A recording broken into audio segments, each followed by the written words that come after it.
On the morning of August 9th, 1945, a 29-year-old engineer walks into his office in Nagasaki. His upper body is almost entirely covered in fresh medical bandages. He reports to his supervisor, claiming that just 3 days prior, he watched a single bomb destroy the city of Hiroshima.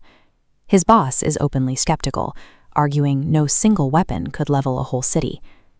As they speak, a blinding white light fills the room. The man in that office was Tsutomu Yamaguchi.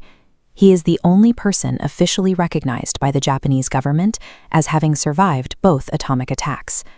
In Hiroshima and Nagasaki, Yamaguchi was positioned less than 2 miles from the explosion's center. Because he experienced the first use of nuclear weapons in 2 different cities, his account offered a perspective no one else possessed. Yet, following the war, he avoided the spotlight. He returned to engineering, raised a family, and lived quietly in Nagasaki, refusing to join the organized peace movements that emerged among other survivors. Curious, why would a man who lived through the primary trauma of the nuclear age choose to remain completely silent for 60 years? On the morning of August 6th, Yamaguchi was in Hiroshima for work.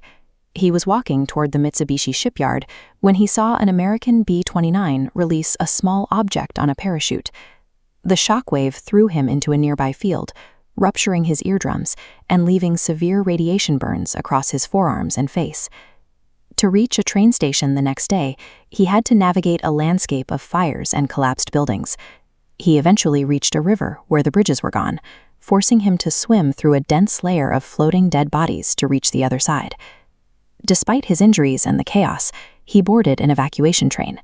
He spent the night on the floor, desperate to reach his hometown of Nagasaki. On August 9th, while he was explaining the Hiroshima blast to his supervisor, the second bomb detonated directly over Nagasaki. His physical survival of 2 ground zeros was a rare outcome, but it marked the start of a quiet internal struggle that would last for the rest of his life. In post-war Japan, survivors like Yamaguchi were known as hibakusha.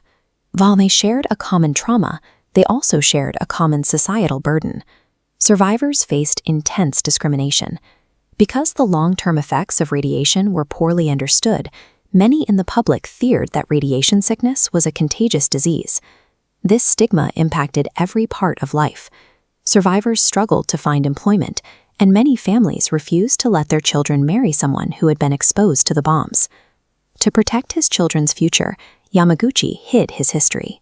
He spent years maintaining a facade of health as a translator and a teacher, even as he secretly dealt with chronic hair loss, cataracts, and a dangerously low white blood cell count. For decades, his primary goal was simply to pass as a normal citizen, essentially making himself a prisoner of his own silence, to ensure his family could live without the shadow of the bomb. That silence lasted until 2005, when the generational impact of the bombs became impossible to ignore. His son, Katsutoshi, who had been in Nagasaki as a 5-month-old infant during the bombing, died of cancer at the age of 59.